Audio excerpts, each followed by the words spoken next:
This clip is brought to you by SaveWithConrad.com.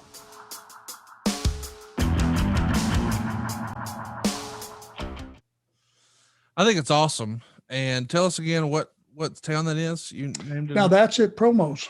Okay. That's in Charlotte, Now, down at the office. Tell everybody what that looks like. We've heard from Megan and others. It's just basically a garage in the back, right? It's not a big place. It's a one level, and around back they had a big gravel, I guess, driveway that was fenced in and stuff. And but it wasn't anything that you would look at and say, well, hey, that's a multi-million-dollar company, right there. It was just one of those things. It was pretty inconspicuous, no signs, which is, I'm sure, by design. But just a normal looking office. It could have been anything. Could have been an insurance office or anything else. Very unassuming. So we do our promos. I don't think that I had any promos that day. Were those with Shivani or somebody else doing that? Yes, Tony was the announcer. He was conducting them. And you had a cameraman, and I don't think it was Jackie. It could have been Jackie Crockett, but I'm not positive. But it was basically just a fixed one camera shoot. You walk into the shot, say what you're going to say, count down till you run out of time. You either stand there or you walk out of the shot, whichever's warranted.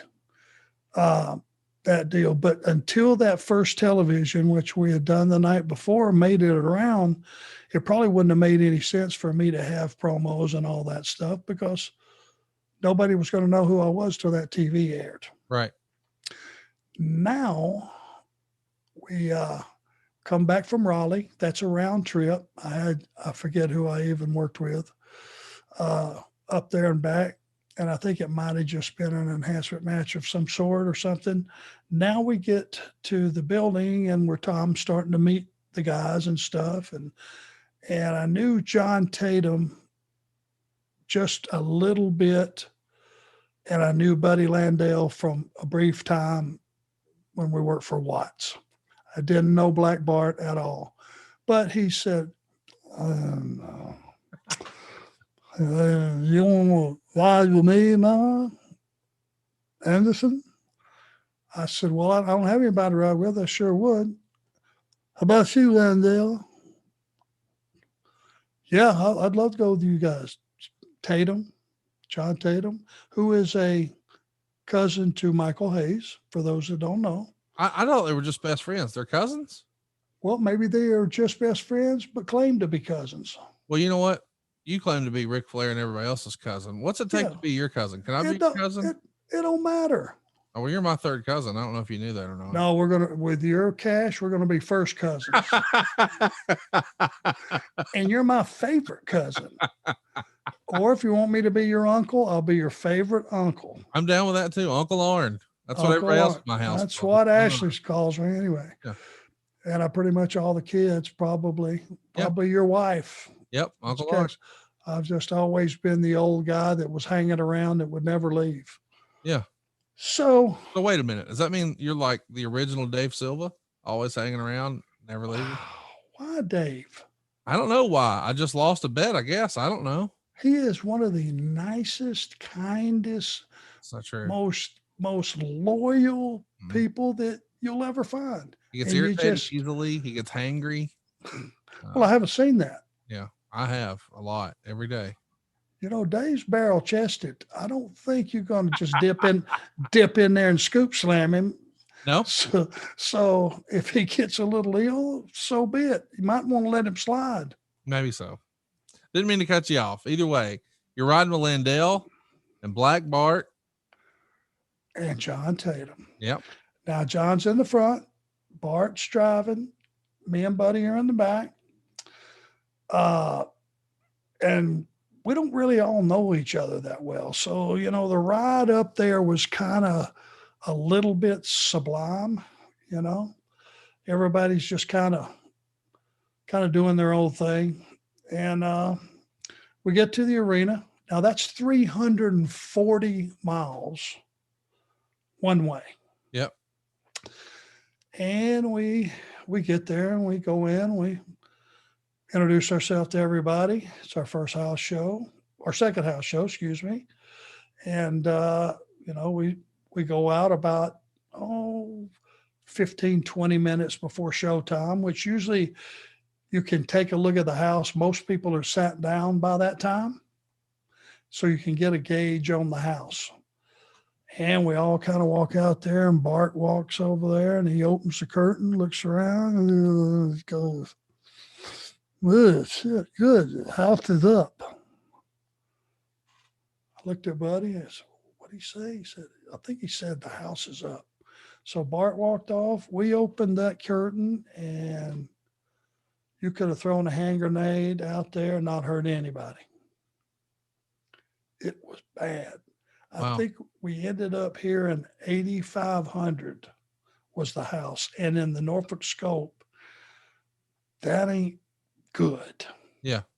So business was down, and we all understood that kind of coming in. Rick had told me business was down. We just need to, get some talents in place. And, Dusty's coming as the booker, and, we're going to get this thing turned around, make no mistake. But he let me know. So it wasn't that big a shock. It was a bit of a shock that it was up. How bad was it the previous week? Because they were bi-weekly towns, or weekly, some of them. And damn. So, we go out, we do our thing, we all work. Now we get in the car. Now we got a 340-mile drive back. And now everybody's a little bit looser and all that stuff. And so I want to say Tatum looks over at Bart and he says, "Hey, is the business bad like that in all these towns?" "What are you talking about, cocksucker?" Bart took it personally that the house was bad. He had been working there. Yep. In no way or fashion was he responsible for the house. Of course not. But some of the veterans take it that way. Right. And it's probably, as I got a little bit, more advanced, had I had that conversation with somebody on their first week and their first loop. So anyway, me and Buddy are kind of listening, and it was almost like it was just planned. You couldn't have pulled this off in 1,000 years.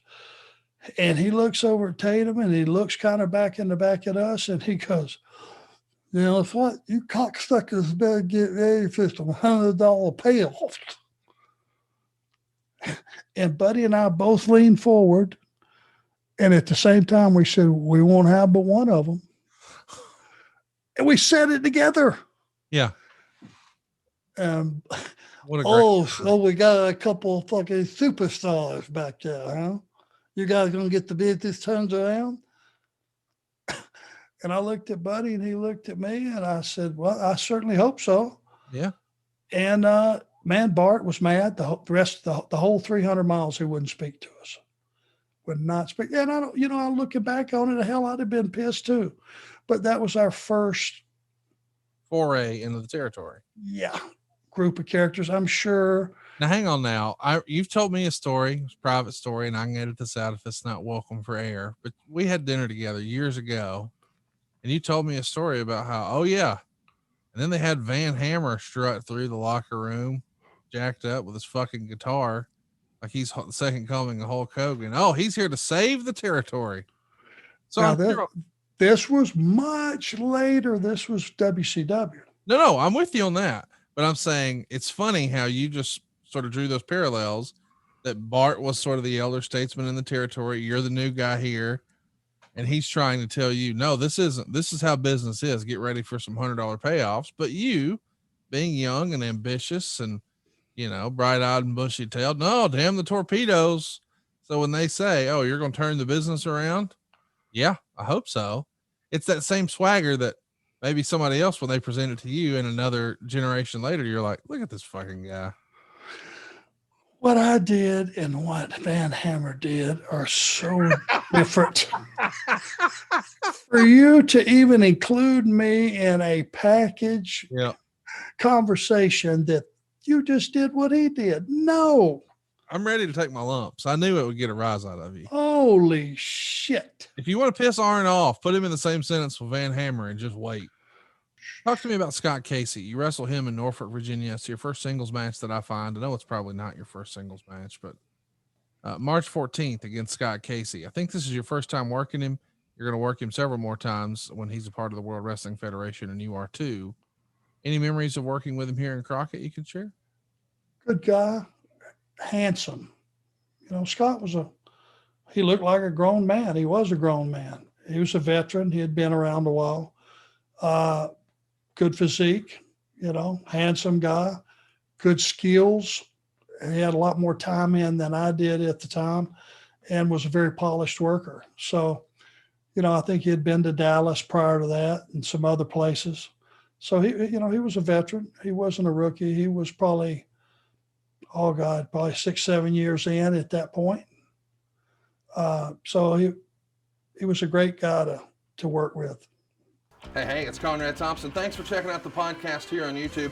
Be sure to hit the subscribe button and the notifications bell so you get a notice anytime we upload some new content. And go save yourself some money right now. If you're in a 30-year loan or you have credit card debt, it's not a matter of if I can save you money. It's a matter of how much. Find out right now for free at SaveWithConrad.com.